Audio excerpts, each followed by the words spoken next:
Okay, I think we're ready. Thank you everyone for joining. Sorry for the technical difficulties. We are here tonight to have part one of a discussion about racial trauma in America with all of the recent issues we have been dealing with. I mean, sadly, this stuff has been going on from the beginning of time, and it's just it's visible to some more than others. Just like with anything else, if it's affecting you directly or even indirectly, you tend to see it. But sometimes, if something is going on that doesn't affect you directly or indirectly, you don't see it. So one of the positive ways to look at this situation is that now more people who were not seeing these issues before are seeing them and are coming together and trying to figure out, hey, what can we do? And so for part one, we're going to be focusing on the painful and traumatic aspect, and then for part two, which we'll do next week with a different panel, we'll be talking about what can we do, how can we come together, how can we create lasting change. So tonight, I am going to allow the panelists to introduce themselves, and I'm going to ask Dr. Ramya to go first, and then Mrs. Robin, and then Mr. Rashid, and then Miss Maria. Thank you so much. So my name is Dr. Ramya Vadanam. I'm currently full-time faculty at University of Florida. I am a licensed professional counselor, and I have a background in marriage and family counseling.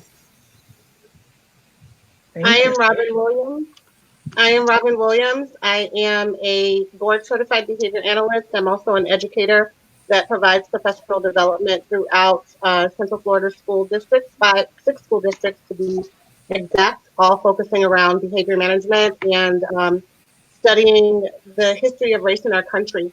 And I'm also a Black wife and a Black mom. And that's me. Yes. I'm Rashid Ajayi. I'm a Master of Social Work at a small charter school out here in Orlando. And a lot of my kids are 95% of the population I serve is Black. So it's really important for me, everything that's going on here. Hi, good evening, everyone. My name is Maria Bell. I am a 20-plus year veteran of the Human Resources. I also sit on the board for the National Black MBA, also Dress for Success of Greater Orlando. I'm also an adjunct instructor at Valencia, where I teach essential workplace skills and professional development. I'm also currently a program manager at HBI, where I manage a program for veterans.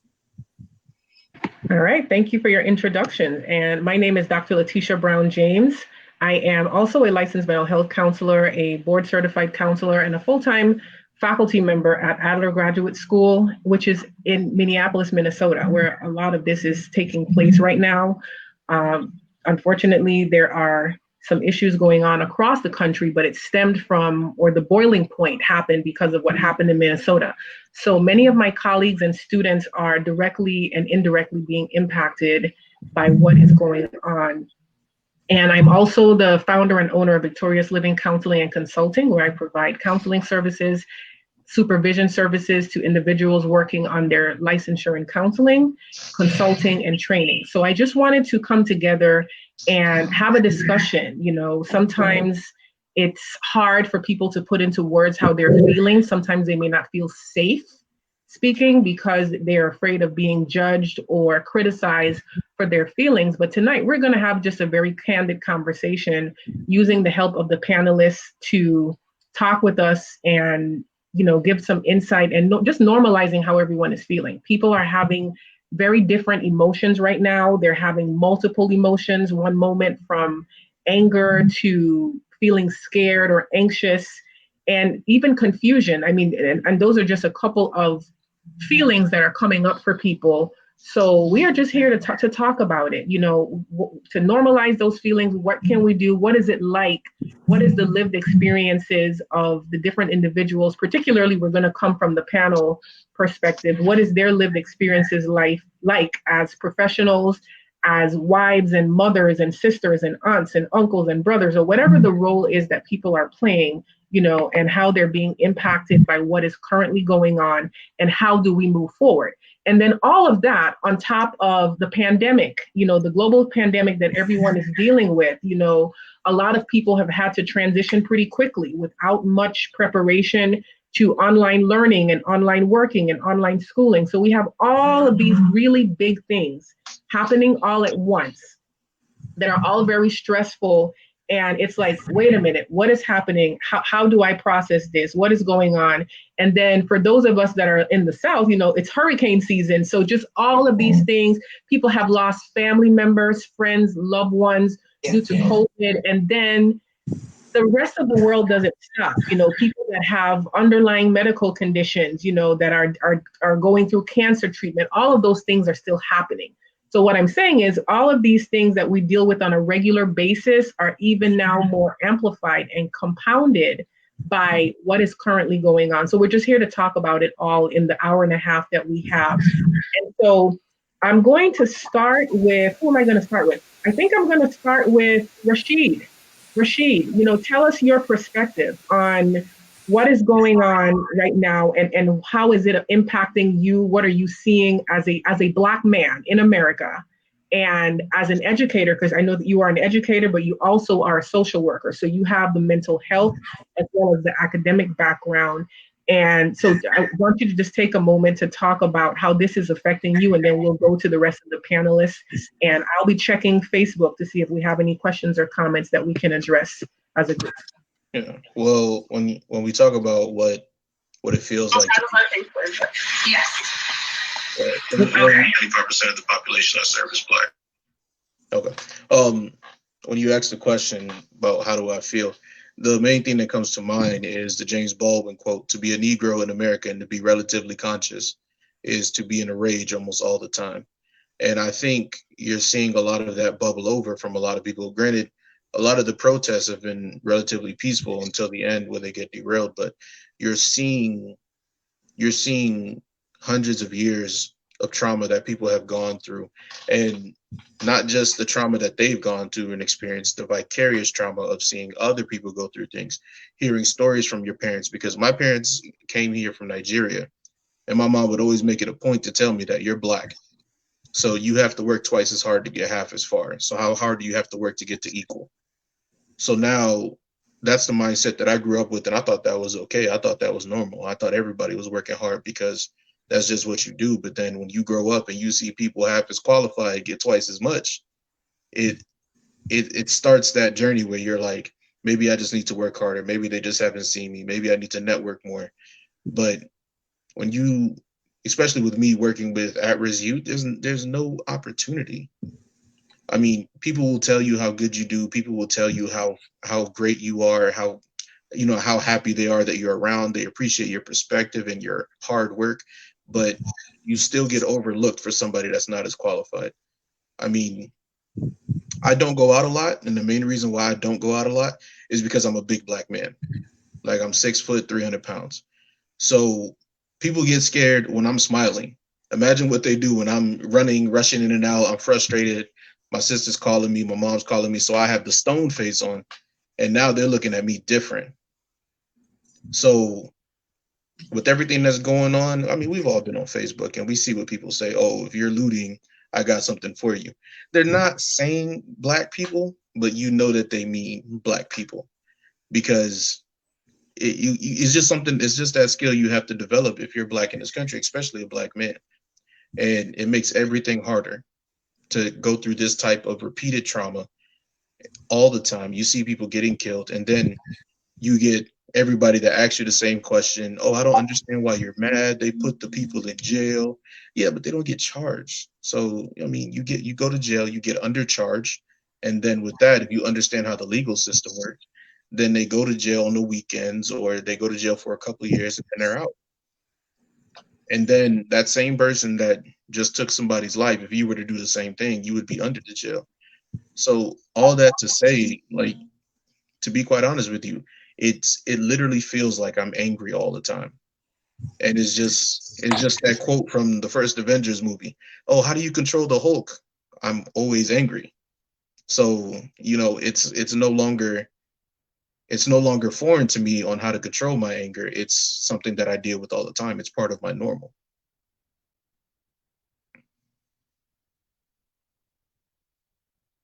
Yes, thank you for sharing that. And as mental health professional, I can't help but commenting on the last part that you shared, because as people of color, but tonight we're talking about individuals who identify as Black, African American, people of Black descent. I'll just use that term to be as inclusive as possible.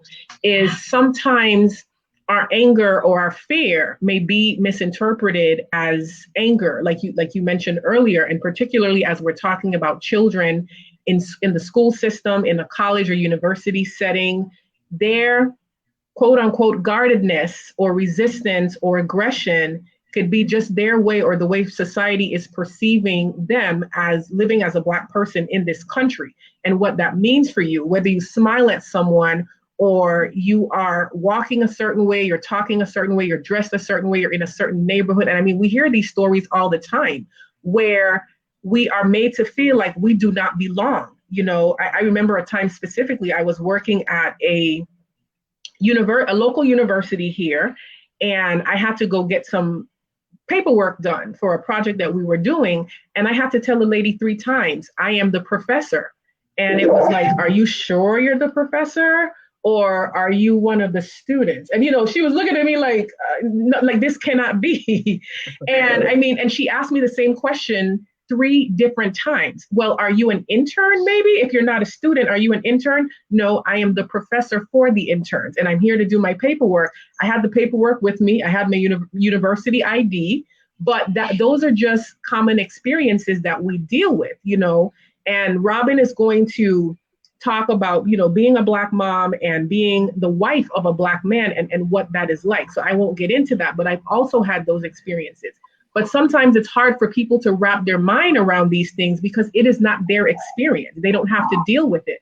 And we're not blaming anyone for our experiences, but we're asking you to be here, validate, be supportive, and be an ally in situations when you can. Use your privilege to be an ally. And even if it's sitting at the dinner table and you are listening to, let's say you're having Thanksgiving dinner or something, Thanksgiving and different events that we get with our families to celebrate are supposed to be festive and happy, but someone may make an off comment about a person of color, a Black person, oh, I'm sure they went there to rob the store, or whatever it is that they're saying. And although that is uncomfortable for you and you don't want to rock the boat per se, we encourage you to bring it up and let the person know that this is wrong, and you're being biased or racist, or you're discriminating, whatever it is, whatever the situation is, because sometimes people are just blinded to it, and even how their off-putting comments can cost someone their lives. And we see it all the time. So again,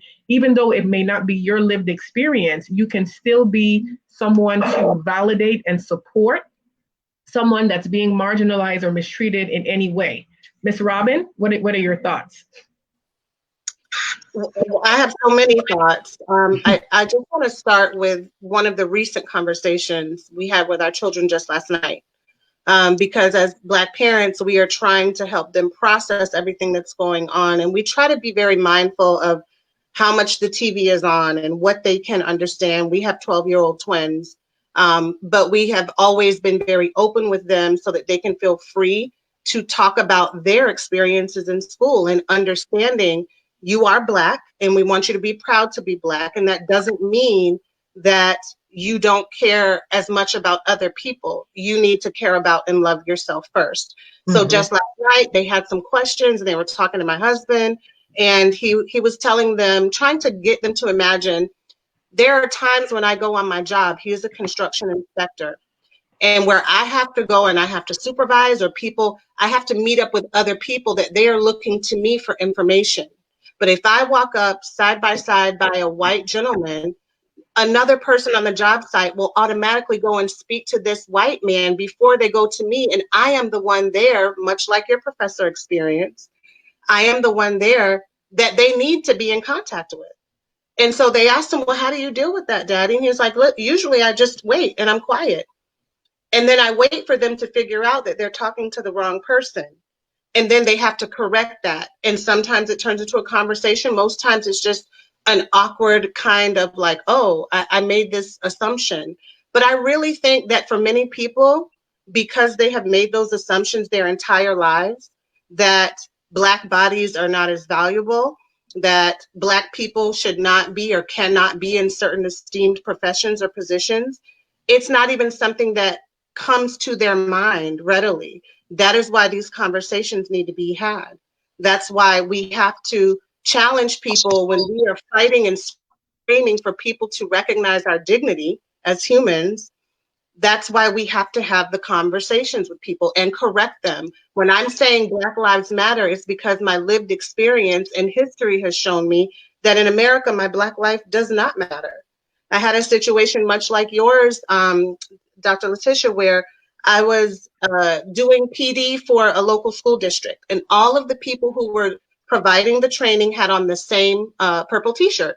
And so a group of educators came in, and at this point, it was at the end of the day. So they know that every person, every room that you've gone into, the person with the purple shirt on is the person who is providing the professional development. And so a woman walked up to me with my purple shirt on and said, "Oh, do you know when the instructor will be here?" And I just had to stand there for a minute. I looked at my shirt, which has the label on it of what I'm doing. And I was just so taken aback. And I said, "I am the professor." And she asked me again. It's those types of microaggressions and those types of just ignorant moments that it's like, wow. Now do you see why people are enraged when I say Black Lives Matter and you come back with All Lives Matter?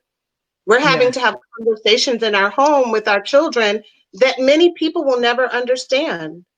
We've had to tell I've had to tell white colleagues, you know, when my husband goes to Publix and he takes a little bit longer, you will never think the process of thoughts that I think. Did he get stopped? Did he get pulled over? Is he going to come home? What has happened? These are very real things, and it is traumatic to live it every day and to see it over and over and over. Yes, yes. I mean, so many nuggets, you know.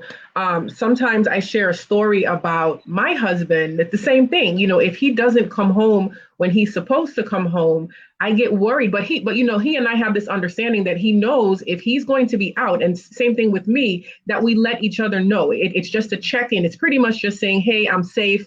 Don't worry." But I'll never forget, like, one incident a few years ago. We had a business. It was his business, but you know, we're married, so it was our business. And it was a Saturday, and that usually I would go there on Saturdays because I did a lot of the admin stuff for the business. And this particular Saturday, I did not go. For whatever reason, I didn't go. And he called me hysterical. I knew something was wrong. And what happened was, he and my brother-in-law, his brother, were closing up the business that Saturday night, and a white cop drove by and saw them. And what did he do?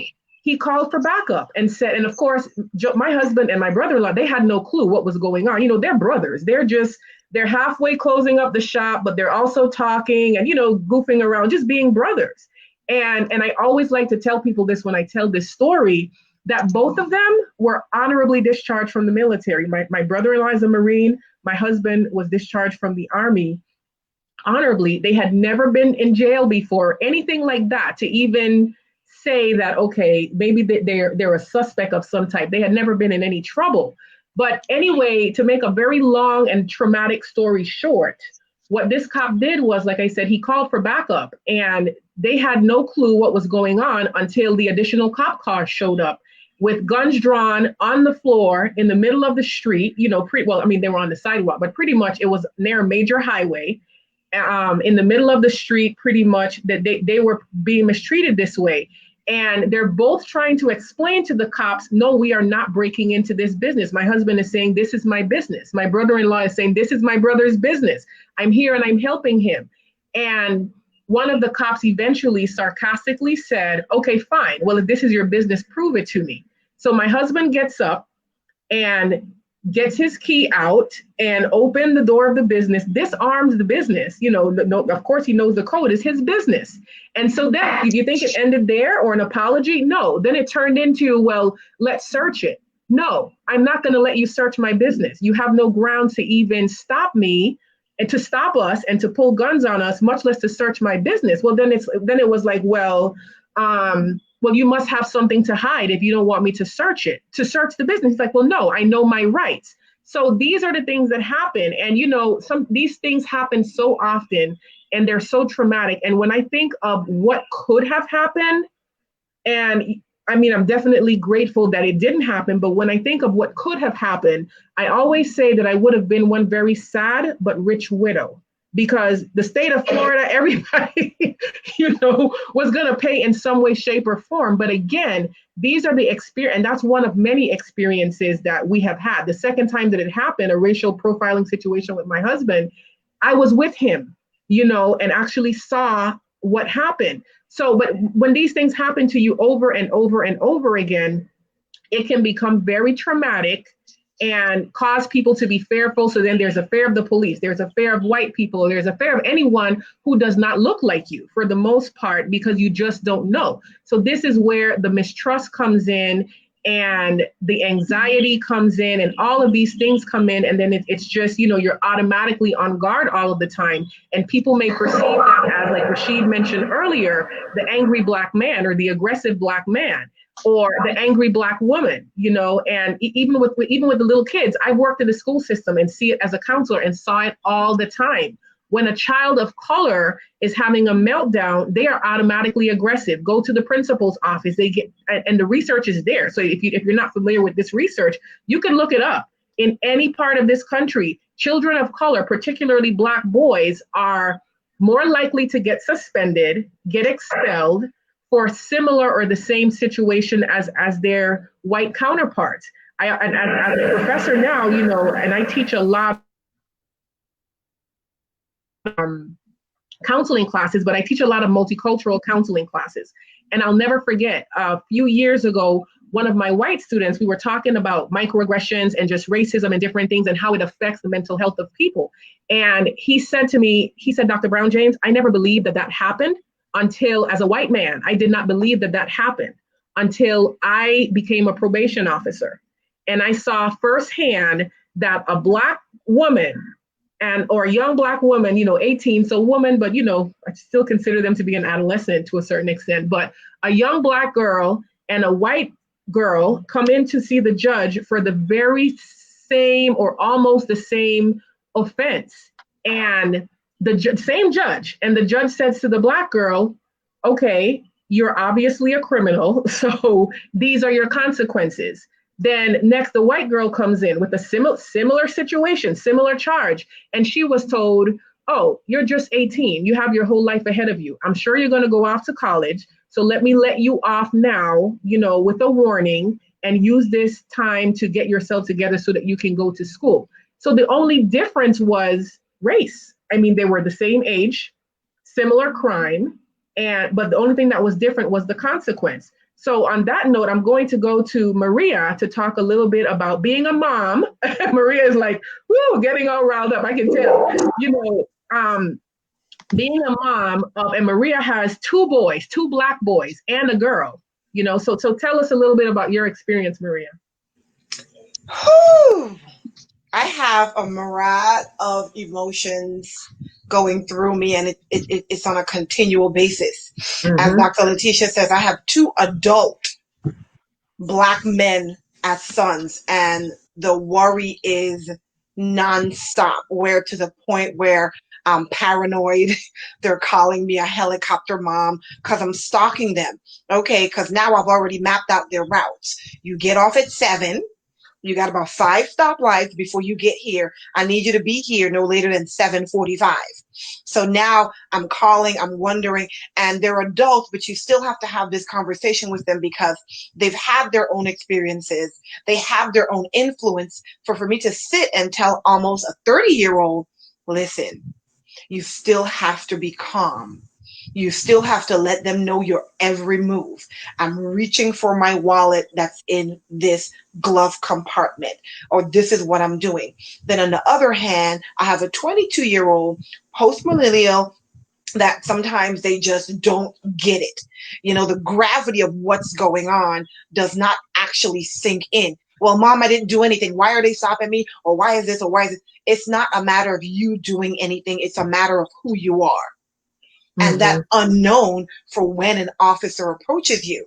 And my thing that I tell people is they signed up for that unknown risk. But as an officer, if your unknown risk is the Black man that you encounter, then that's a problem. And it's a huge problem. So I tell my boys, my men, to always, always pay attention, to always be respectful, because I want you to come home and to just, when I say there's so much emotion that bubbles in me, it rages, it goes from fear to a murderous rage.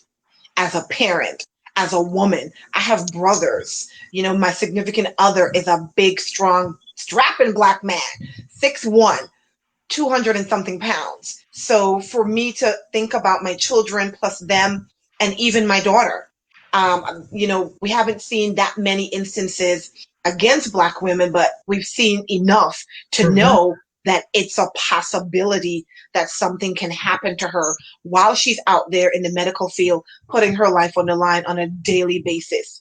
So it's a lot to take in. It's a lot to do. And then on the other hand, you still have to try to be mindful, to still be professional, to be politically correct, and not to make sure you say something that will upset someone or someone will take it the wrong way. At this point in time, courtesies are really and truly out the door, because we've been being polite. We've been doing everything that needs to be done the right way for the past 400 years, and we are still being murdered and slaughtered in the streets.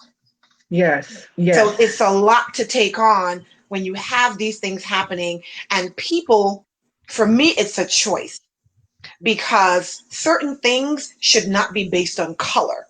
Like right and wrong should not be color based. Empathy and sympathy should not be color based. So for me to explain to you why it's wrong because George Floyd was a man. Let's not add Black. He was a man, and for him to be murdered and slaughtered in the street, and you don't see a problem with that, then I have a problem with you. Right. And you know what? There have been so many other George Floyds. You know, Definitely. the thing, people are asking the question, well, why is this increasing? I am not 100% convinced that it has increased. It's just being filmed. You know, it's been going on from the beginning of time. Everyone has a smartphone now, pretty much. So it's just being filmed. You know, thankfully, police officers are wearing the body cams. And you remember when that happened a few years ago, there was this big controversy. Well, you know, why should we have to do this? But look at how much it is now bringing to the forefront. And even having it filmed doesn't mean that we're going to get justice. It's not enough. It's just really a tough situation, and it's going to take all of us to help make it better. And I mean, we'll talk a lot about this next time, but what can we do to make real changes? And speaking of the kids, no matter how, like Maria said, you know, her kids are adults. Robin said her kids are are minors. It doesn't matter. You have to have the conversation. So then that's another thing of how do you have a conversation with a child that is 5 years old, that is 8 years old, 10 years old? It doesn't matter. The younger, the better. You know, actually, of course, you want to be age appropriate and talk to them. I had a friend tell me the other day with this George Floyd situation. She said, Letitia, how do I talk to my 4-year-old who is asking me, Mommy, why are the people being mean and doing bad things to that man? Because the child had seen the video, you know. And then that's another thing. I think Rashid mentioned it earlier, vicarious trauma. And vicarious trauma is pretty much, you don't have to be the one that is targeted. It doesn't have to happen to your family member, but just watching these images and, you know, seeing it happen over and over again to someone that looked like you can cause you to be traumatized.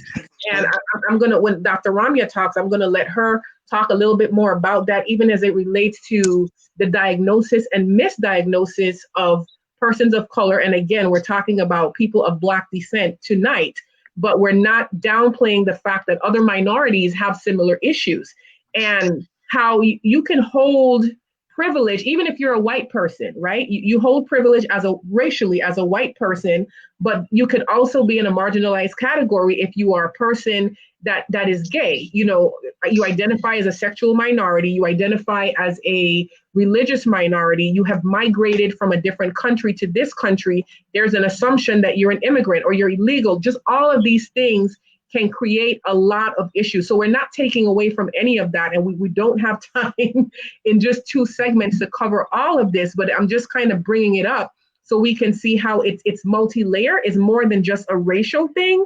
There are so many caveats to it. Even if you're a woman, as a Black woman, as a Black male, you know, the experiences can be similar, but they're also very different. Dr. Ramya? Yeah, absolutely. So I was actually going to comment and talk about a little bit of what I relate to in that, you know, when we're talking about microaggressions and having to fear in certain situations, minorities can relate to those sorts of experiences. But when you have that realization that it's not to the same degree or extent as Black Americans in this country, that's when you know that you have some privilege. And when you have that kind of privilege, it is part of the conversation to utilize your voice to advocate for Black Americans in this country. And so I recognize the privilege that I have in not having to worry nearly as much as a community that has been going through multi-generational trauma for hundreds and hundreds of years at this point. One of my specialties is grief counseling, and the way that I am perceiving what's happening is centuries of grief. This is complicated grief. This is collectivistic grief. This is an entire community of people that as soon as one grieving situation happens, there's instantly another one. And so there's never really healing that occurs. And so when you're constantly having this wound, of course, these feelings, Letitia, you were talking about normalizing and validating everyone's feelings. Of course, people are going to be angry. Of course, Black Americans are going to be frustrated, sad. Everything that everyone in the Black community is experiencing is normal. And honestly, because I can only relate on a small level, I will never fully understand a Black person's experience. As a minority, I can empathize with the pieces that I do and imagine that it's just so much greater. I can't even imagine the gravity and the heaviness of having to sit with people in your community being brutally murdered. I mean, this is innocent people who are going into the streets, who just want to live their life and are being targeted for absolutely no reason other than the color of their skin. I mean, this is absolutely devastating. And as an ally, one of my biggest questions is, how can I be of support to the Black community? Now, when we're talking about diagnoses, I was seeing children at Aquin Jones Center when I was actually a student in my master's program at University of Florida. And it was very clear to me, even in my own personal experiences, because I was working under other people's supervisional licenses, that Black children were misdiagnosed and were given a stronger diagnosis often than other children, particularly Caucasian children. So you can, as you were talking about, you all were kind of speaking to this, you can walk in as a person of color and a Black person, or a Caucasian person and a Black person, and get a completely different diagnosis. Oftentimes, Black children get more serious, more detrimental diagnoses without it being accurate, without considering cultural context, without considering, you know, the systemic injustice and just everything that is in play to keep resources from getting to communities that really need it. And so really what we're dealing with is trying to look at every possible aspect of a person's experience when they come into your office as a clinician. If you're not doing that, you're really missing the entire point. Yes, thank you so much for that, Dr. Ramya. And that's actually one of the reasons I went back to get my PhD, because working as a counselor in a community setting and seeing the misdiagnoses, not just with children, with adults, and you mentioned something very important, not taking into consideration the cultural implications that may factor into a person's, the way that they present themselves. Again, going back to, oh, they're angry or they're withdrawn, you know, how does culture play into that and that person's lived experience? Because of course, you don't want to lump every Black person or every Asian person, or you know what I mean, into one category. Each person has their own lived experience. And one of the number one things within the counseling ethics, and even in the medical profession and other professions, is to do no harm. But a misdiagnosis can do a lot of harm. And as you were talking, I thought of a young Black girl that came into an inpatient setting. She was having thoughts of hurting herself and having she wasn't in touch with reality, to some extent. And it was a young white counselor, and I think some of that was due to inexperience as well. Just as a counselor, the counselor immediately diagnosed her with schizophrenia. We all know schizophrenia is a heavy diagnosis. Okay, Right. Yeah. You can't compare schizophrenia to like having depression. Not to downplay that, but the severity of the diagnosis is very, very different. It impacts our ability to get jobs and everything else. Yeah. So, so I'm talking, so the counselor is telling me what she diagnosed the person with. And I said, she's 20, she was in her early 20s. I said, does she have a history of psychosis or anything? Mm-hmm. Oh, I don't know. But, she's seeing things and she's hearing things that are not there. I said, let me talk to her. Now, again, I'm a Black female. So automatically, in most cases, she's going to have a level of comfort with me that she may not have had with someone that is not Black. And I'm not saying that you have to be the same race of your client. There are ways to build rapport and to have really successful outcome with clients without race being a factor. But I'm just bringing that up because of this situation. So I'm sitting with her and we're talking. Come to find out, she had been sexually assaulted for a huge chunk of her childhood and had never had any type of therapy. So I'm talking with her, and so, just come to find out in my assessment and cultural knowledge of what's happening and what she shared with me, we have to remove the diagnosis. I'm like, this is not schizophrenia. Right. This is trauma. This is unresolved trauma. Yes, she's seeing things and she's hearing things, but you have to take culture, you have to take trauma, as clinicians, we talk about a trauma-informed approach, and it just means that you're looking through the lens of how could different traumatic experiences impact a person. And even with questions, we ask questions, you go to the doctor, how many times you go to the doctor, even at one of my doctor's offices, the nurse asked me every time, you're not using any drugs or in a domestic violence situation or anything crazy like that now, are you? Like, what kind of question is that? I mean, the answer is still no, but for someone that may be in one of those situations, the way that you ask the questions in a very judgmental way could cause them to not be honest with you.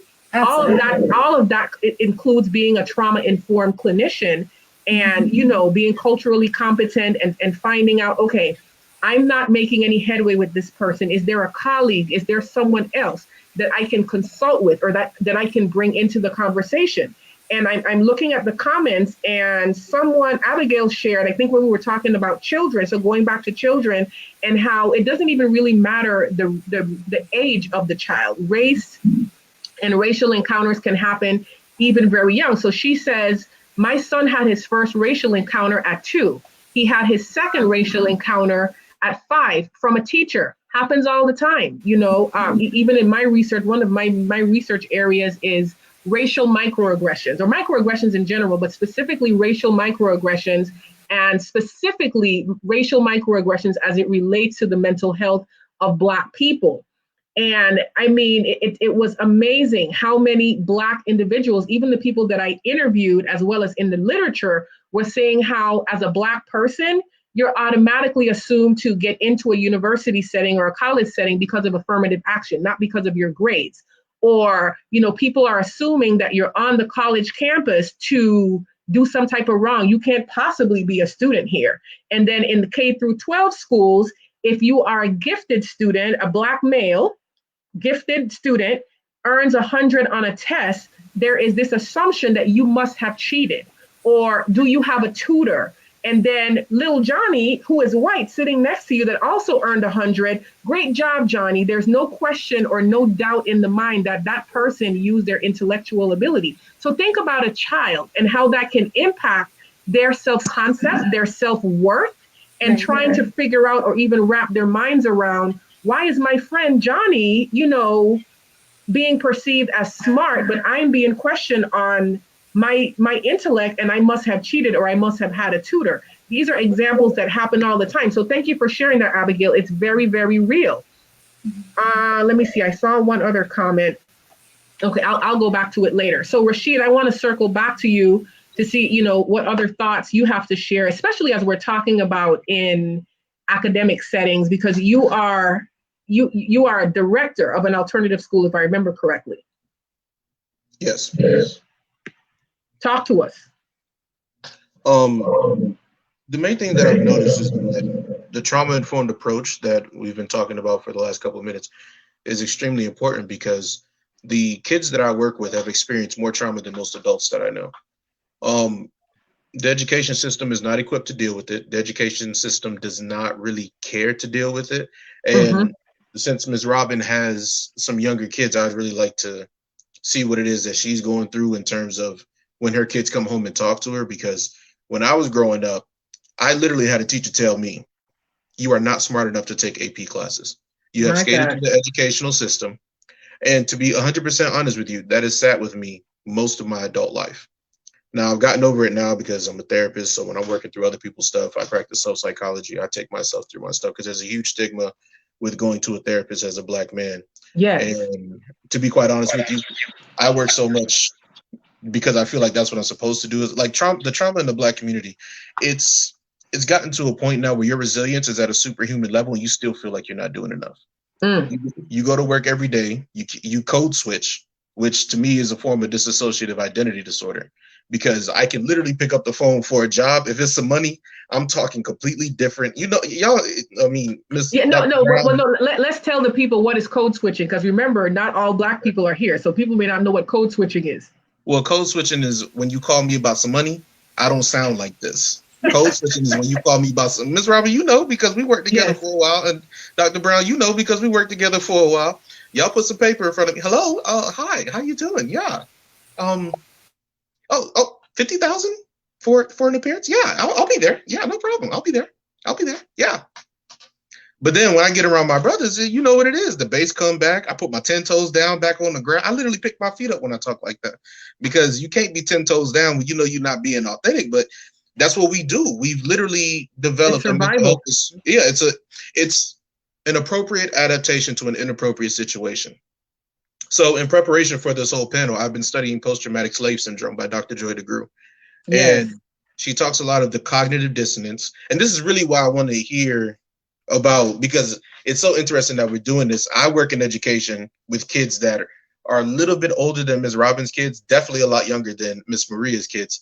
But I really see the cognitive dissonance, because you can't tell these kids they're not great, but at the same time, their self-esteem is so low. And it'd be the same kid that you think is like, oh, you hear it all the time. Oh, this kid's trouble. We got to get him out of here. This kid's trouble. And it's a rough experience. When I first started working with kids, I started working with kids when I was 20, and that was about 10 years ago. So I've seen many of my kids get killed. I had a kid killed. Well, every year I pretty much lost a kid. I think this past year was the first time I haven't lost a kid, but it's because I've been in different situations. But when I worked with Youth Academy, several of my kids were killed. When I worked with AMI, several of my kids were killed. And then to have to process that with the students while you're processing it yourself. And then at the same time, especially the one that was the most recent one was killed by the police. There was a raid because he used to be a drug dealer. There was a raid. They killed him in his sleep. So it's done. Like, I'm to the point now where I focus on, well, Frederick Douglass said it best. It's easier to build strong kids than it is to repair broken men.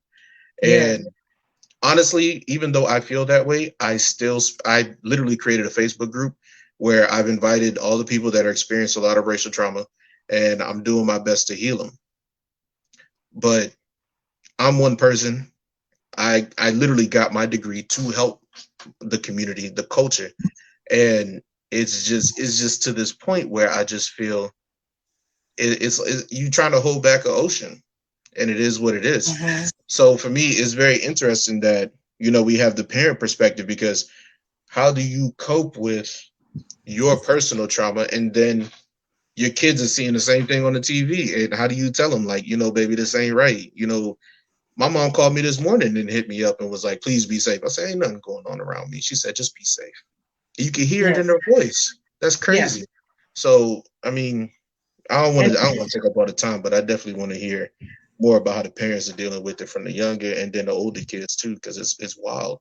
Yes, and we're definitely going to go to the parents. But I mean, as a clinician working with moms, Black moms in particular, that's a common experience. And it doesn't matter how old the child is. There's a constant fear that your child may not come home. And I mean, watching Trayvon Martin's mom and all of them, Eric Gardner's mom, and all of the moms on TV talking about what it was like to lose their child is one of the biggest fears that every Black. I think it's fair to say that just about every Black mom at least in America has, because it's not too far-fetched. Sometimes people will say like, well, I know that this stuff happens, but it always seemed to happen so far away. Just like when let's say there's a big robbery in a neighborhood, sometimes you'll see on the news where someone will say, I can't believe it happened in this neighborhood. It gets me annoyed every time because anything can happen anywhere. The thing is, for a Black mom, the fear that their child will be racially profiled, as Abby said earlier in the comments,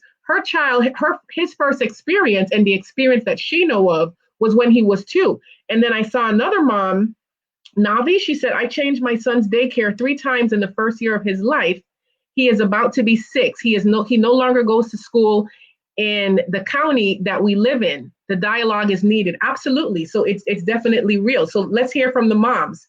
Maria, do you want to start us off with your thoughts? And the thing is, being a mother and trying to teach your children what's right, how to treat people. But when something happens over and over and over and over again, and people are telling you you're not supposed to have a boiling point, how do you combat racial trauma that started at the existence? We haven't seen a change and it's continuing. So how do you contain that? How do you maintain that relationship with your children to let them know, or to try to continue to tell them things will be better? When you're not seeing the change, when you yourself, as an individual, as a Black woman, you are above here and you're looking at things that you were taught to be respectful. The Bible says to forgive. And to be honest, it is 70 times 7 and it is 490 times. And I think we have reached our quota. So with all of these feelings and emotions, how do we speak to our children for that overcome, that we shall overcome? It's going to be a better day, that we are one. We will see equality. We will not have to do so much of the fighting that we've been doing since the inception. And sometimes you get tired of fighting, you get tired of walking, you get tired of talking. We have been fighting to be free. We fought to vote. We fought to own property, to own land, civil rights, just to be seen as equal. When is enough, and what are the next steps if everything that we have tried for the past 400 years is not enough? Within the last week, I have heard from multiple Black moms, how can I comfort my child or my children and tell them that it's going to be okay when I'm not sure it's going to be okay? Because history has taught us, the present has been teaching us that it is not okay to be Black. At any time, we can be profiled by police officers in the grocery store, all of these different places. And it doesn't matter if you're doing right or wrong, you could be targeted. It's really tough because it actually starts to eat away at you, and it gives you this divided mindset because you want to be a good person. You're a good human being. But at the same time, do I need to go buy 10 guns? Right. Or do I just need to continue to pray? Or do I buy 10 guns while I'm praying? And pray. So it's a lot of things and emotions, and it takes you out of who you are as a person on your daily basis, because now I'm like, okay, I'm getting that concealed weapons license. I am buying that forearm. I'm totally against guns. I've never had a weapon in my entire life. But you know what they say? It's better to have it and not need it than to need it and not have it. So that's where I'm at right now. And as a parent, as a woman, and as a mother of sons, it's a very, very tough place to be. Robin? Right. Yeah. And Robin, there are so many things that I would love to comment about. And I know we only have about 26 more minutes, but just a couple of things. Those of you who know me well know that I'm all about taking care of yourself and self-care, especially for women. But we have to instill in our children a few things. And one that we do in our home all the time, we have something called OTT, open talk time. So our kids know when we say, hey, it's OTT, we can talk about anything.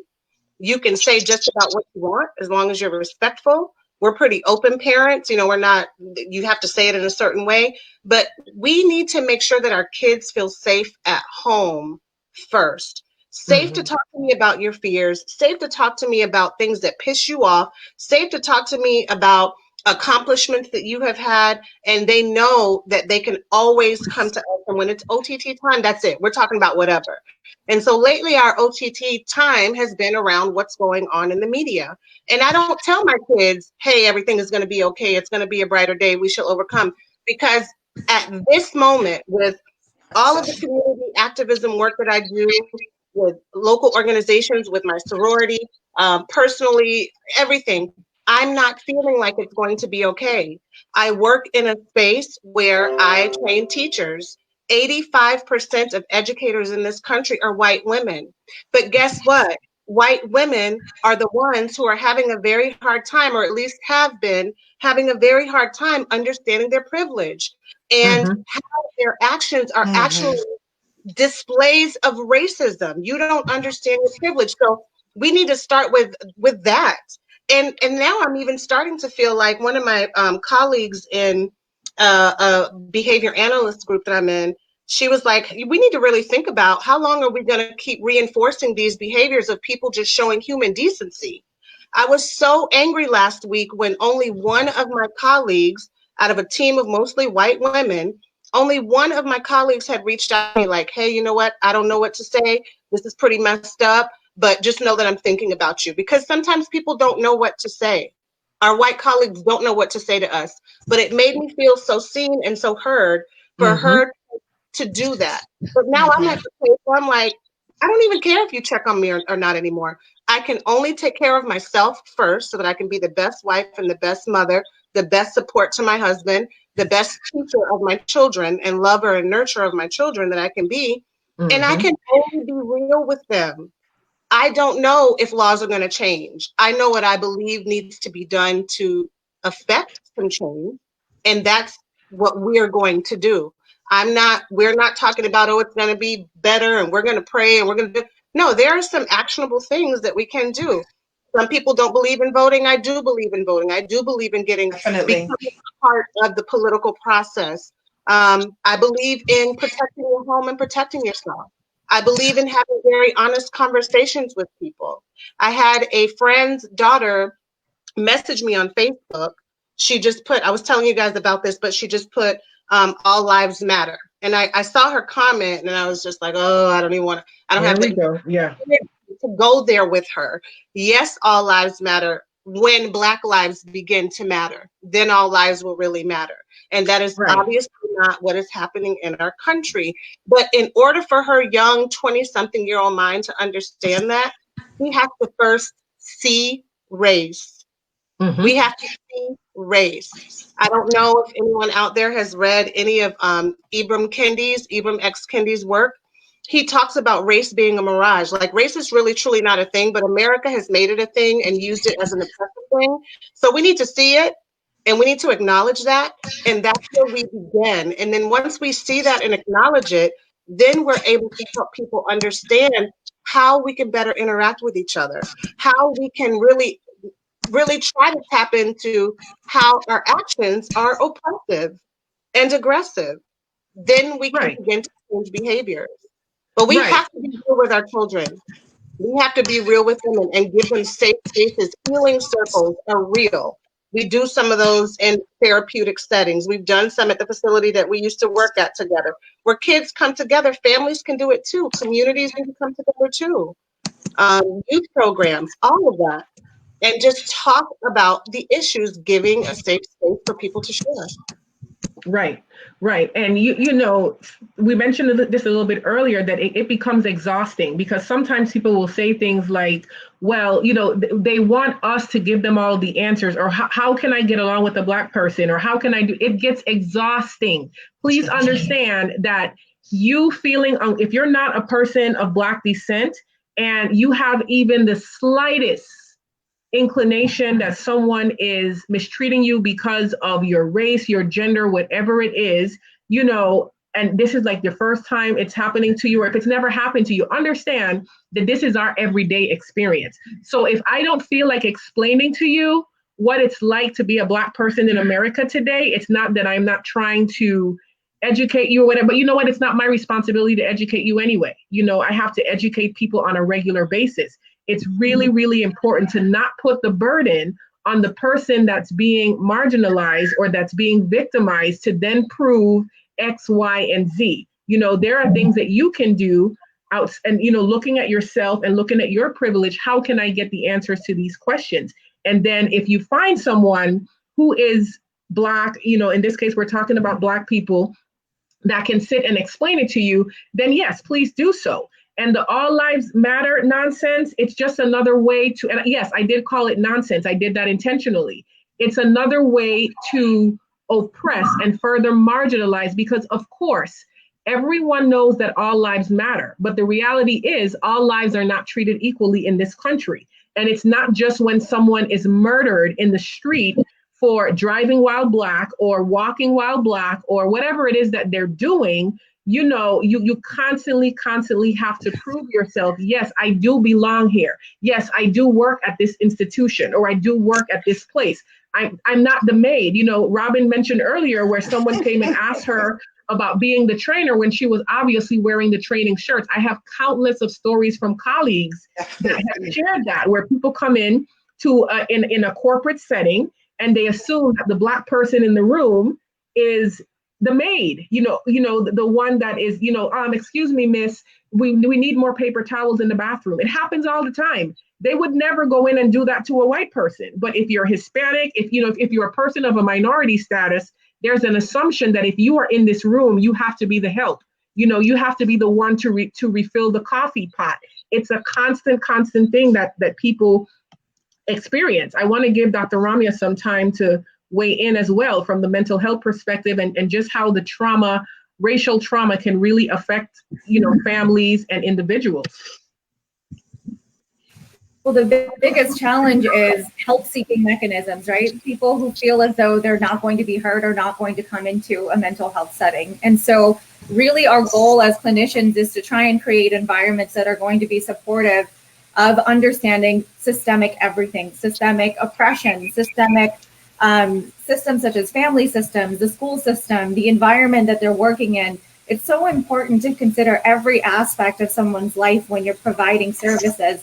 And it's most important as a clinician to acknowledge that we are not the experts in the room when it comes to someone's lived experience. Mm-hmm. If a client comes in to see me, one of the first things that I tell them is, you are the expert of your life. I do not know your experience, but I would like to take this time to understand what your experience is and figure out how can I be a tool for you in helping you navigate that. So it's not about, yeah, so important. And one of the other things that I like to do instantaneously is acknowledge that I am not the same as most of the people that come into the room to see me. My ethnicity is Indian. I am Indian American. I was born in India, first generation here. And most of the clients that I've seen throughout my career have been either Caucasian, mixed, or Black American. And so it's really important to acknowledge that difference and talk about the difference in power when there's privilege in play. Coming from an educational background, we have privilege. Coming from a space that's, different, I have privilege. So I like to acknowledge that in the room as part of the conversation so that there's transparency throughout. I think it's important in rapport building. And so, our goal is to try and create environments that are going to actually help. And one of the things that I've learned in a little bit of my research is if you go through community settings, as a clinician and promote through those types of agencies. For example, if you go through a church group, or if you go through a boys and girls club in my community, if you go to, for example, in colleges, if you go to the South Asian Student Association and advocate for students there, they're more likely as South Asian students to come in and see us at the counseling centers. Mm-hmm. So really utilizing these community spaces to normalize the counseling experience may help in breaking a little bit of the stigma that is there in all minority populations, but in particular, Black American populations in help seeking. Absolutely. And when you go back and you think about the generational trauma that has occurred, and even the very stigma of mental health in the Black community, oh, if you go to counseling, you're crazy. You know, think about where that comes from. Yeah. Or even, you know, individuals who identifies as person of faith, particularly Christianity, you'll hear a lot, well, you just pray about it. You talk to God, you don't go to see a counselor, or anything that happens in this house stays in this house. All of those messages and norms and customs came from slavery, because back then that is what you did. You did go to the church. You did keep it in your house. It wasn't safe to tell anyone. You were made to feel like you were crazy, you know, if you had a reaction to any type of trauma, if you got upset, you know. So those messages, unfortunately, were continually passed down. So we have to find a way to break those generational curses and understand that going to see a mental health provider is no different than going to see a medical provider.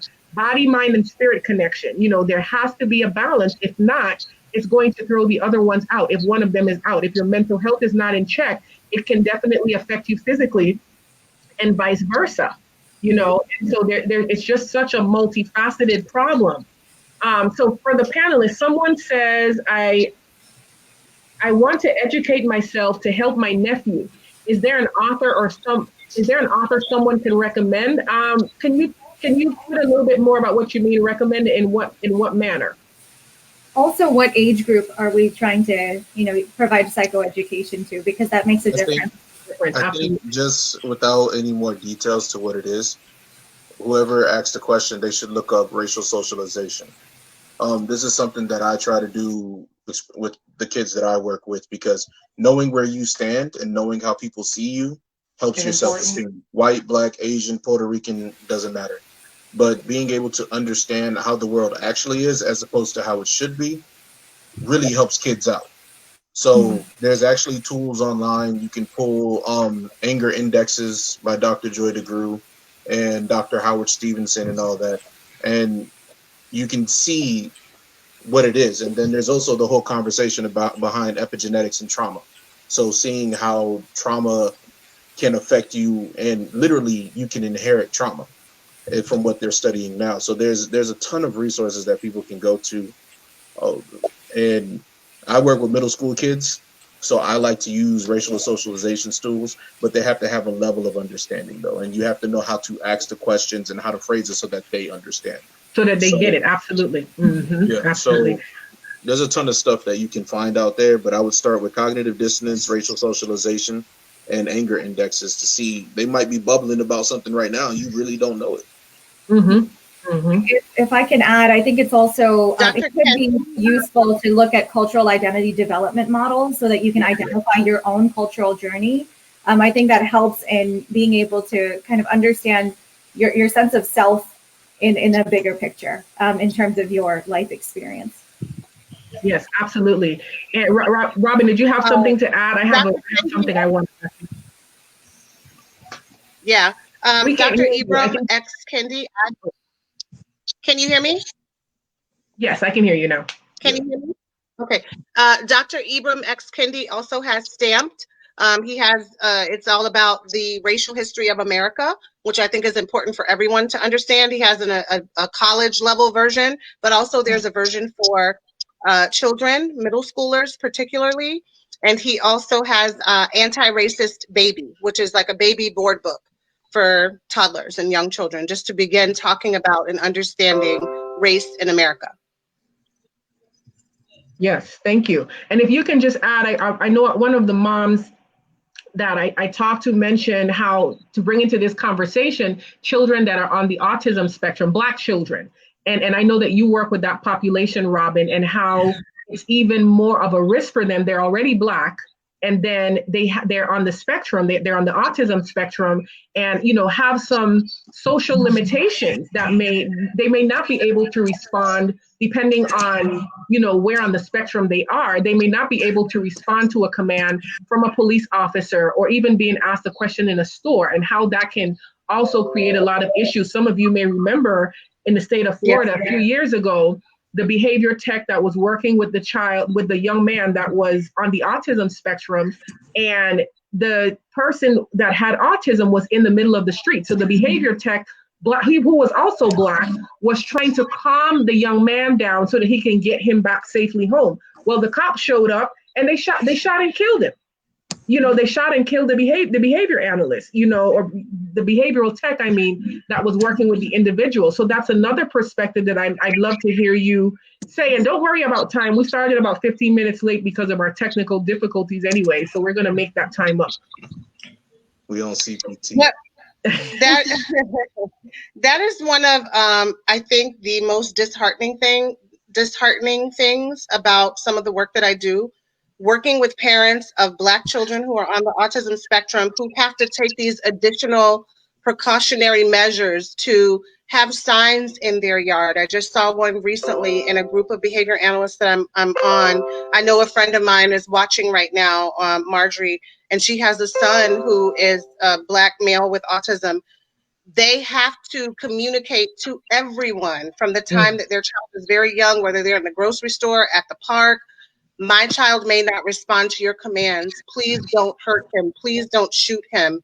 And right now, there's a lot of talk and a lot of work in the behavior analysis community about how we can better support our clients from a cultural perspective and a racial perspective. But right now, all that we're able to tell parents is make sure you communicate the strengths and the possible limitations of your child's communication ability and their ability to understand communication as well. Visual supports are always good. We are living in a time now where there's so much technology, and kids are able to, most of the time in their school system, get assistive technology devices to help them to communicate. What really pisses me off, though, is when I go into support students and teachers and they don't have those devices.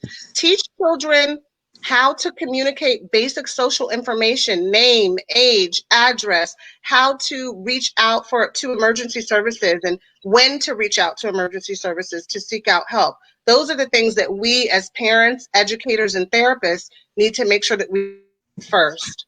It's a huge problem. It's a major problem. Yes, yeah, I have. Thank you, Robin. I have a mom here that says, a Black mom, a friend of mine actually, she said, I was called to my 6-year-old school because a white teacher heard her say she was bringing a knife to school. Long story short, she was walking by and didn't hear the entire conversation. My daughter was saying she was bringing a cake and a knife for a classmate's birthday. Now it's on file in the child's record at school saying that she was going to bring a knife to school. This is a perfect example of the things that happen every day to our children. Again, there's no follow-up. There is no conversation to find out the context that it was being said in. And even if a child is saying they're going to bring a knife to school, I'm not saying that that's right, but sometimes kids do that because they're being bullied. So again, let's find out what is going on instead of assuming and putting these labels on our children. Rashid, were you going to add something? I wasn't, but I can, because okay. being in academia, especially in the setting that I'm in, a comment like that, like especially after Marjorie Stoneman Douglas and all that, a comment like that sets off all the alarms. There's a whole threat assessment team that that evaluates the child and the credibility of the threat. And I've had a couple kids get expelled that came over to my school because they got expelled or let me not say expelled, but they got put out from their school because of comments like that. Now, granted, theirs was much more cut and dry, where they basically said, I'm going to bring a gun to school and do this. Right. But with that being so benign, that's where cultural competence comes in, especially when you're being mindful of who it is that's talking, because some kids just open their mouth. And with me having a counseling background, the kid opens their mouth, I pull them to the side. I'm like, hey, listen. Have a conversation. I'll tell you like this. This is a school. You can't talk about bang bang nothing, snap crack popo nothing. You need to make sure that you are very careful with things like that, because if you're not, there's a lot of things that I then have to do on the back end because you're joking around or you're playing around or you're not being clear. But I do it because I have kids that the only time they see themselves on TV is with the gun. You know, they're thugs, they're gangsters. All their favorite rappers is thugs and gangsters, even though they have accountants and everybody else that takes care of them, and they don't live in the hood no more. But when you only see yourself one way, that's the only way you know to proceed. So they think it's cool to talk about guns and knives and doing this to people and doing that. And I tell them, listen, you in the schools, you put me in that position. I don't like talking to police, but I'm going to tell them the truth because it gets them out of my face the fastest. Right. So that situation is very real, especially with how the world has changed because of what's been happening with all these school shootings before this whole COVID thing had popped off.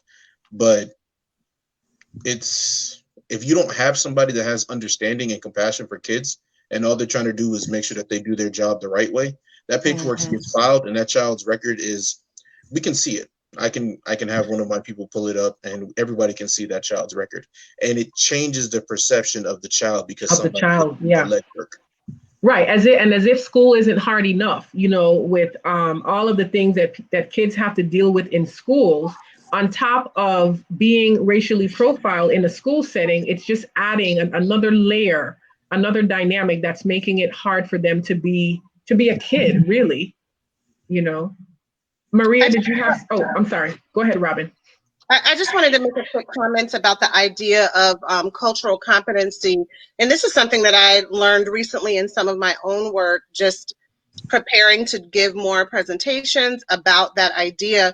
Competency implies that there's a certain amount of skills that we are able to learn. And now I can say, oh, I'm culturally competent. I don't need to learn anything else about that. And I want to challenge us as clinicians, practitioners, therapists, analysts, teachers, parents, everyone watching, instead of thinking about cultural competency, think about cultural humility.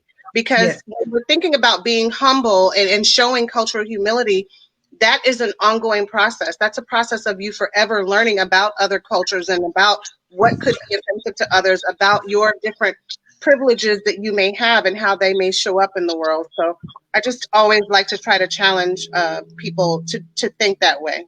Yes, I love cultural humility. Thankfully, the multicultural class that I'm teaching, we have one of our textbook is solely on cultural humility. Hook is an expert in cultural humility, and exactly what you said, Robin. You never stop learning about cultures, and even if you think that you're versed in someone's culture, I know as a clinician, one of the things that I always do is two things. I always address the elephant in the room during our very first session, whether it's, you know, when I say the elephant in the room, I mean, what is a physical difference that I could see? Is it age? Is it race? Is it gender? And bring it up in a way, you know, of course, in a very casual way in the conversation to see if it is an issue for a person. And then the second thing that I bring up is, tell me, what is it like to be of such and such culture? What does that mean to you? Because I don't want to assume that if someone comes in and they look a certain way, that they practice a certain religion, and even if they tell me that they do, I want to know, what does being a member of that religion or that race or gender, whatever it is, what does that mean to you as an individual? And how can we incorporate those things into our work together? Maria? Yeah, I had 2 points. Just to go back to when you guys were talking about the students and some of the differences and the harsh treatment. It's important for us as parents, even though I don't have school-age children anymore, to always be that advocate and know the rules behind the scenes and up front as well too. Because my son had a situation in the 6th grade in New York. My son, if you know my son, he's a sweetie, but he will lay down his life and he does not like to see people being bullied. Mm-hmm. One day I get a call saying that I need to come to the school, and it was a teacher calling me saying that my son is in the office and they're going to call me and they're talking about expulsion. How soon can you get here? Well, I worked in Manhattan, and you know you have to take a train or a bus. But trust me, I got there within a record time. They were even shocked to see me come into that office. They had my son there. They had even contacted the other parent of that student. So apparently my son defended himself against someone. And as parents, sometimes you know your kids, but sometimes you don't know what your kid will do when you're not in their presence. But I know what I instilled in my son, and the rules have not changed to this day. If somebody is bothering you, you tell the teacher. You tell the teacher twice. And the third time, all bets are off and you call me. So when I spoke to the teacher, I said, is this the first incident? She said, well, no. He told me that the young man was bothering him and I moved his seat twice. So I said, well, what happened when you moved his seat? She said, well, he was still bothering him and I told him to stop. So I said, well, what took place? She was like, well, he tried to hit Kiefer with a stick and Kiefer took the stick from him and hit him back. Mm. And you guys have Kiefer in the office being expelled, but the young man that instigated the incident, because his head is now busted open and his parents are outside sitting, you guys are upset and you want to do an expulsion.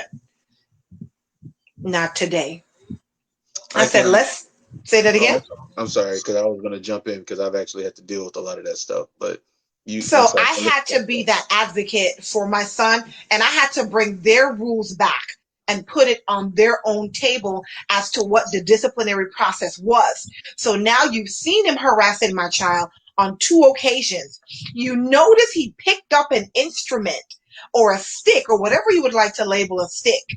And you see him attack my son and didn't say anything, call anyone or stop it. But now that my son, who is black, and this young individual who is white, now my son has retaliated. Now it has become a major incident where only one party is going to get some type of dire consequences. So it's definitely important for us as parents to not just let them do something or take advantage of our child, our children, our black children in that way in the school system to say this is going to be in his file. There is nothing to date in my file. And when I tell you my son was a model student, my son got a perfect score on a statewide test. One child out of the whole state to get a perfect score. And you're telling me he defended himself and now you're going to expel him. That was not a good day for the New York City Public School Department. So we definitely have to be advocates for our children. Rashid, you wanted to jump in? Yeah, I'm sorry, but I agree with you because I have the blessing of working with a predominantly African American population, and that actually speaks to a lot of what you're talking about. So, when a kid head get busted, that phone call has to be made, and it is what it is. But when I tell the mom, well, your child kind of started it, and then they say, oh, don't worry, his head gonna get busted when he get home too. And it's one of those things where I understand, because me being an admin at my school and having to enforce the rules, and mainly because I made them, it's to the point sometimes where I'm so glad that I was a counselor before this, because now I know how to go in and actually talk to the kids and figure out what actually happened. And I've built such a rapport with my students that they now know what the consequence is when they did it. And now it's just a conversation about why you continue to do these things that are detrimental to you and your education, blah, blah, blah. But I mean, it's hard because teachers are very reactionary. They like me, I grew up in Florida, but I was in Detroit before this, and I was in Tulsa, Oklahoma before that. And if you haven't been to the Midwest, you don't know how the Midwest gets down. So being in a situation where you see somebody head dripping and all that, it's nothing. It's just kind of like, hey man, don't stand over the carpet. Go over there on the towel where we can mop it up. And then you can sit there and figure out what happened. Because I've had situations like that. I had a kid last year that I think he either broke his arm or he hurt his leg or something. But they were playing, and then they didn't listen to what their teacher was saying, and then it was a situation. Mom was cool, both of the parents were cool, and we were able to get the kids some help. And the parents just talked to each other afterwards without getting the school involved in a way that we shouldn't have to have been involved. But to hear that your child was antagonized and then they reacted and then they were facing consequences, to me, that's not how you do it. And I can say that because I've been in that situation. Well, I have a question. I'm assuming from a teacher. Okay, she says, how are educators supposed to proceed when they face discriminatory actions if they don't report a child's comments, even if they know the context of the child's intent? So going back to what we were talking about earlier, Rashid, do you want to take that one? Or Yeah, Mr. Robin? I'm gonna talk very plainly about that for the simple fact that this is what brings us here today. People act like they report everything that they see and hear. They don't. So we don't have to act like you have to report if you know it ain't nothing wrong, then don't report it. But if you feel in your soul that there is something wrong, and Black people, we got that intuition where it's like, something's wrong here. If you feel in your soul that there's something wrong, if you feel in your soul that somebody's going to get hurt, report it. There's nothing wrong with reporting it, but you need to put it in context, because a lot of what happens is that when you don't have a strong, well, let me not say it like that, but when you articulate certain things and you're articulating it out of fear, it comes off a certain way. But when you're articulating it as, I don't even know if this is real, but like when you call DCF, I don't know if this is real, but I got to report it. So you do it that way. The administrator knows how much paperwork goes into that. They will either talk to that person or they will make that decision on the spot to either proceed or not to proceed. But people are being disingenuous if they feel like they have to report, because I work in the school district. I know some people in the school, or I work in a school and I know some people that work in other schools. Everything that goes on does not get reported. I can say that safely. Great point. Yeah, no, that's real. But even going back to DCF or Child Protective Services, for those that aren't in Florida and be like, what is DCF? As a clinician, even as a mandated reporter, we are all mandated reporters. But those of us that are in academia or, in the mental health professional, childcare, different professions, the medical profession, we have a higher responsibility to report stuff. But even when you think about cultural competence, and this is not the platform to go into this, but I want to mention it more, just very briefly, you don't always necessarily have to make a call, to Child Protective Services. Just a simple, if the child is not, obviously bleeding or overtly being harmed, you can have a conversation with the caregiver and help them to understand better ways to deal with the child that are less harmful, instead of always calling Child Protective Services. Now, again, I'm not getting into that in this conversation. I'm just mentioning it, but I think it's important to mention because it ties into cultural competence. It ties into what Rashid was saying with context and other things. And when in doubt, consult. When in doubt, yes, please do call. But there are some. I've got into some instances where it just warranted a conversation with the parent. Some people are pro spanking, some people are con. They're against spanking. It doesn't matter whether you're pro or con. And if you're a con, please be careful. Are you making this call to Child Protective Services because you don't believe in spanking? Or are you calling because you are really concerned for this child's safety? Can you have a conversation with the caregiver? And I say caregiver because it's not always parents that are raising children. It's aunties and uncles and grandparents. So can you have a conversation with the caregiver to just give them some tools, some different discipline and techniques that they can use in place of spanking to see how it impacts the behavior?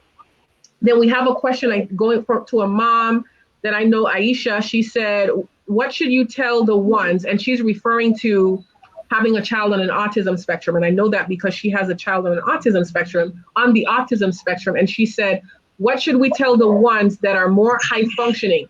How should we tell them to communicate, especially under duress? Oh, that's a good one. Robin, do you want to take that one? I think it goes back to what I said earlier. Her son is 18, by the way. Sorry, I believe he's 18. Just being able to communicate his basic social information.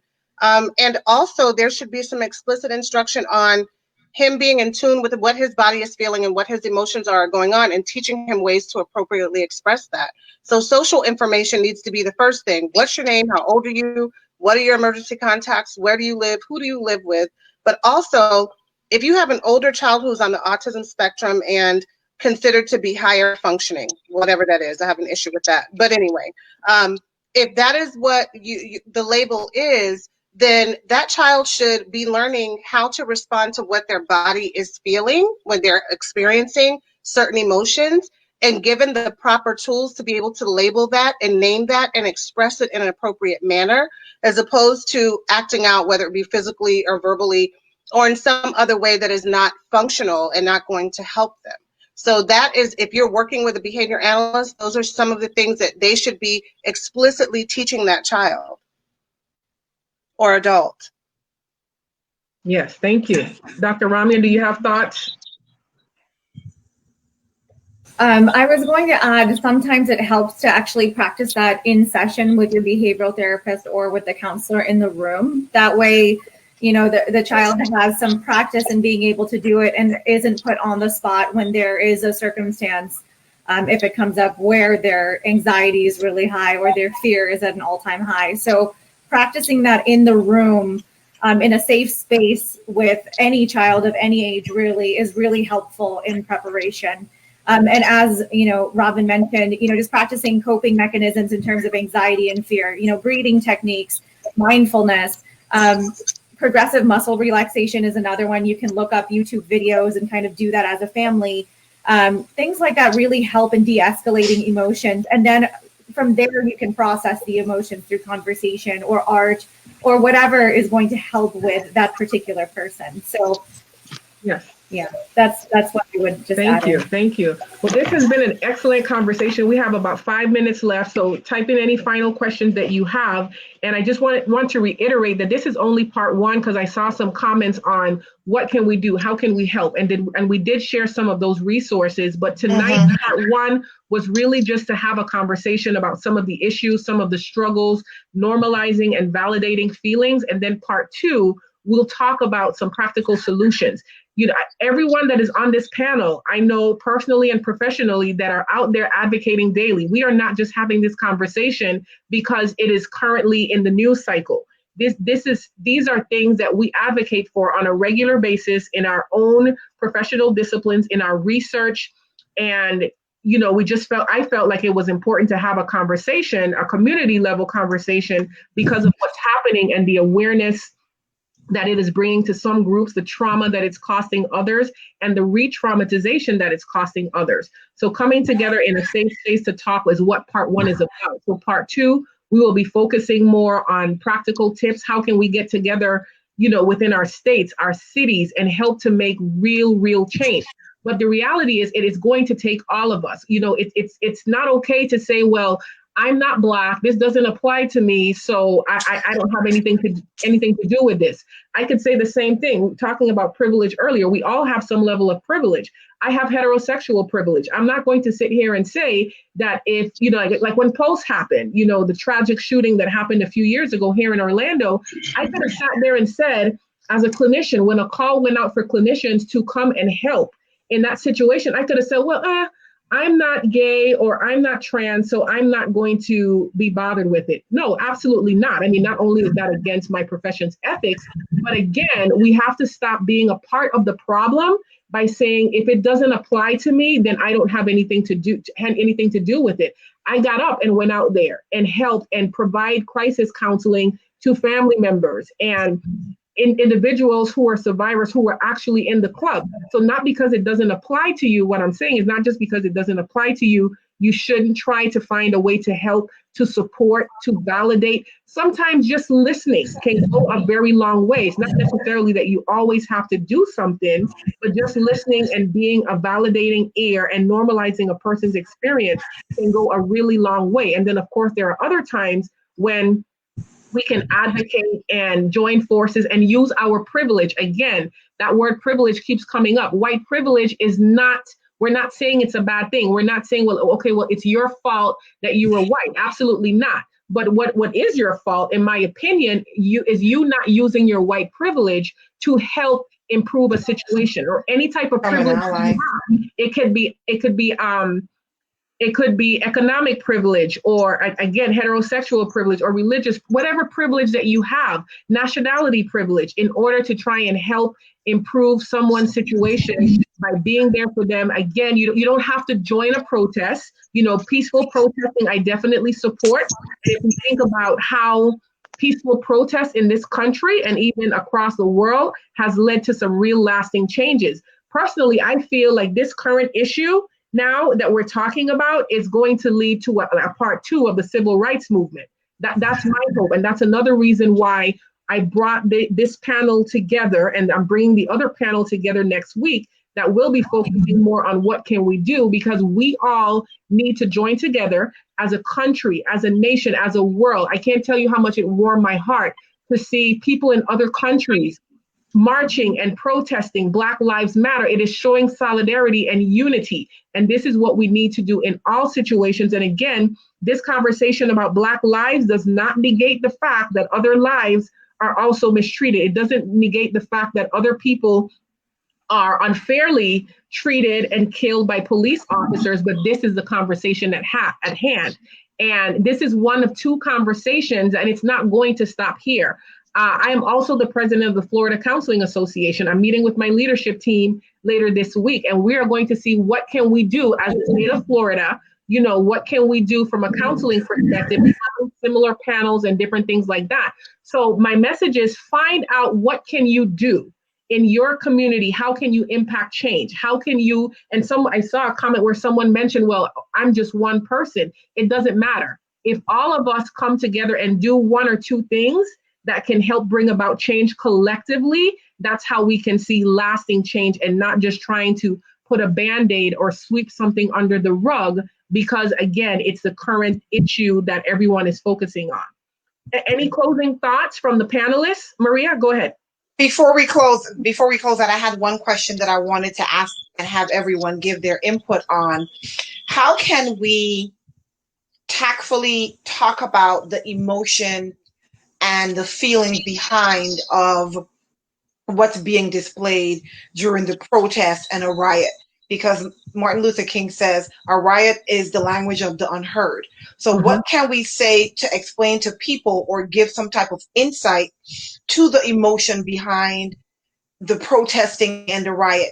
Not the stealing and the looting, because that's totally different, totally separate, but the emotions that invoke a riot, so that people will understand it's just not enough that we're talking and we continue to talk.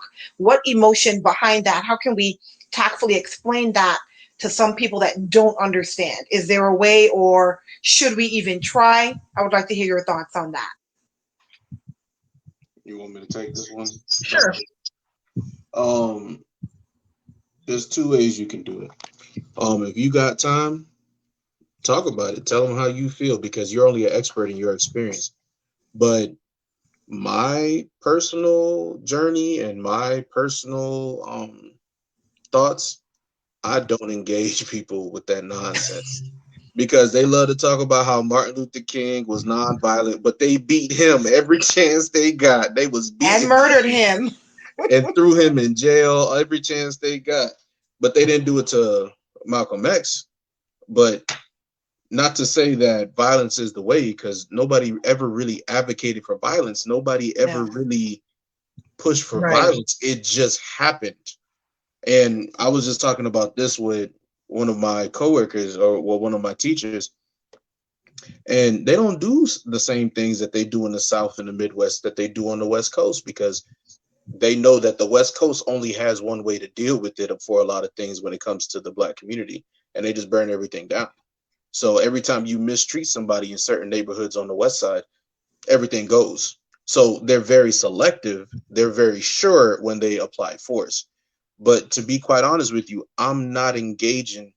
Me personally, I'm not engaging with nobody that tells me, oh, well, what about the looting and the violence? Why are they so angry?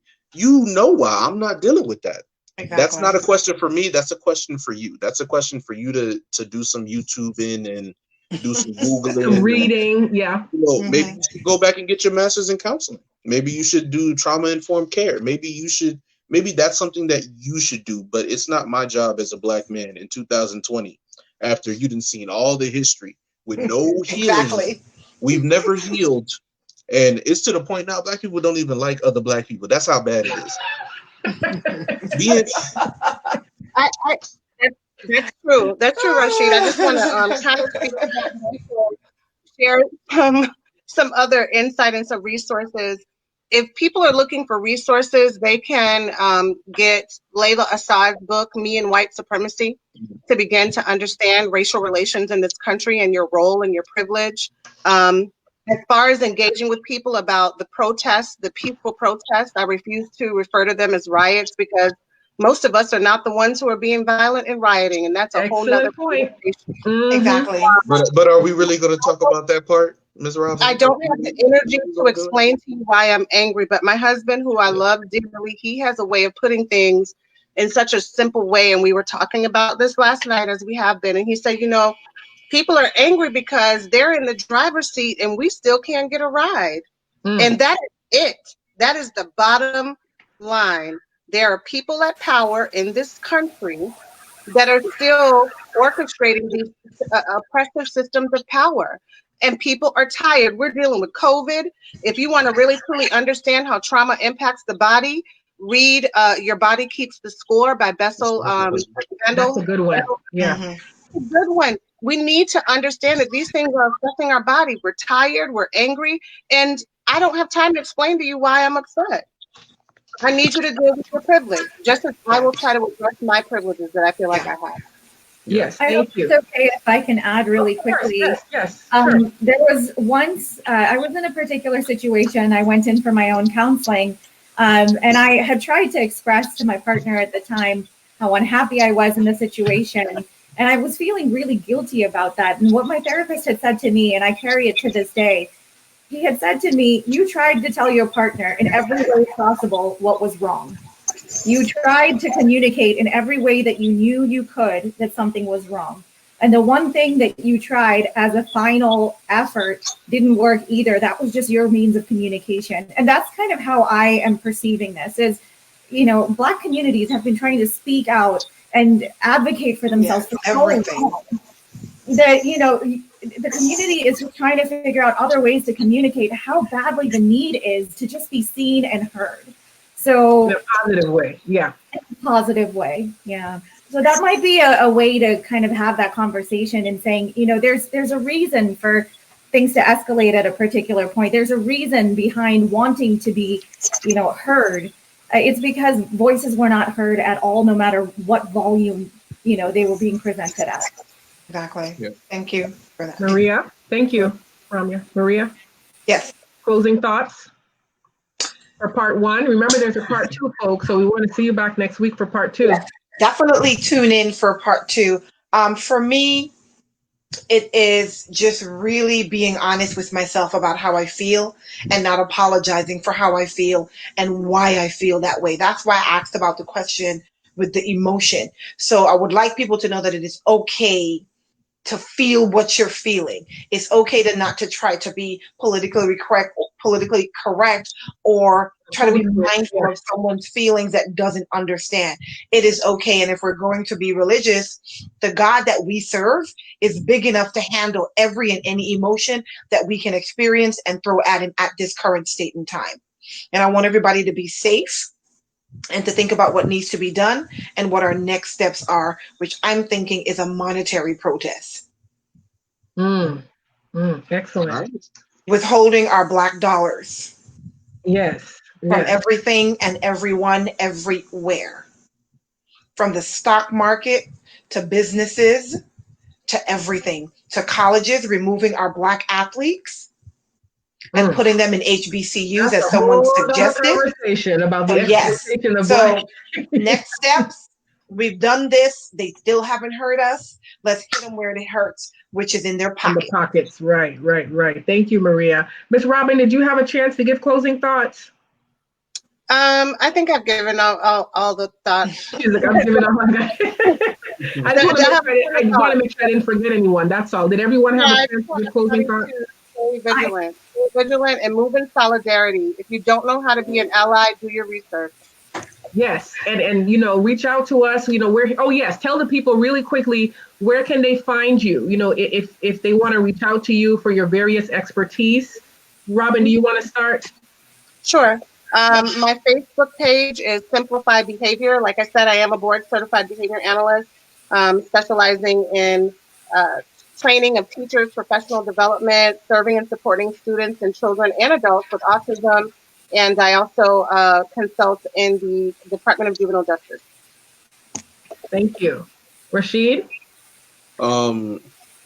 I don't really have anything you can follow me at like professionally, but Okay. you can find me if you see my name and how it's typed. You can find me at that on everything. So Twitter, Instagram, Facebook, and basically, I mean, I'm young in this profession, but I will be growing. So it'll be that until I have something else. But closing thought. I mean, just be who you are and enjoy being that. But if somebody else is being them, just let it be that. I mean, if you disagree with something that somebody else does, if it doesn't hurt you, you don't have to worry about it. Yes, that's a good thought. Dr. Ramya? So the easiest way to reach me would be my first name and then last name. So Ramya Avadanam at gmail.com. Right now I'm transitioning into my position at Florida, but I'm very excited to be involved in a lot of state and continue to be involved in national spaces. I just wanted to thank you as the panel for letting me listen to your stories. I have benefited so much from just being part of this conversation, and I'm so honored to have been invited as an ally to be part of this panel. So thank you. And I'm just so grateful for, everyone that's been watching as well. Thank you so much.